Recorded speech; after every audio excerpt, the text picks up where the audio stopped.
All right, we are on to the 5th D, disconnection. And this one's always not the funnest one to talk about.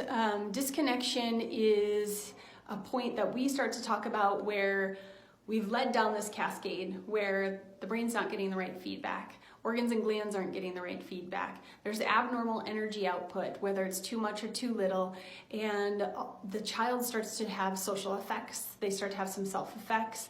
They start to have effects in their relationship, and they start to become what we call disconnected. Not only do they feel disconnected from maybe a parent or their peers, they start to feel disconnected from themselves. And this is where my son, I noticed it the most, and I had a huge heart for it, was he wasn't feeling good about himself. He didn't have a lot of great things to say about himself and about how he was different and how he was struggling. And he had a hard time being able to articulate what was going on, but there was a complete disconnection between his brain and his body, and he was unable to be intuitive and have those really special moments that we were having with him prior to this subluxation, this cascade effect continue to perpetuate this cycle until the point of us realizing, and if you've been following us on social media, how we turned our practice around to help all these other children when we got our advanced training to help our son.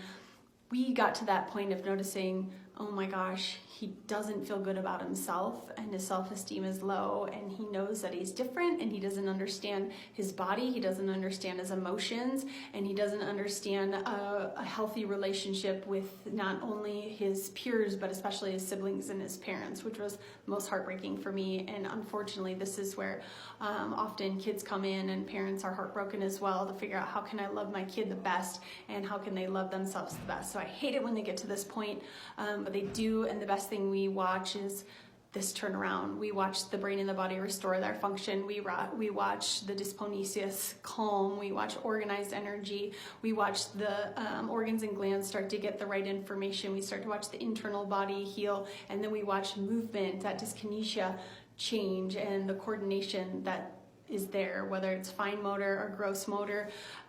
We love watching these kids make a huge change, and adults. I know I say kids all the time, but this happens in adults as well. So I hope you've enjoyed this video series, and give us a shout out on social media. And also, if you love this kind of stuff, we do have a pdcidaho.com page where you can register for more of these videos and more of the science and more of this research behind chiropractic, the 5 Ds, neurological compromise, and if subluxation is affecting your life and if you like science, you're gonna love that series. Talk to you guys soon.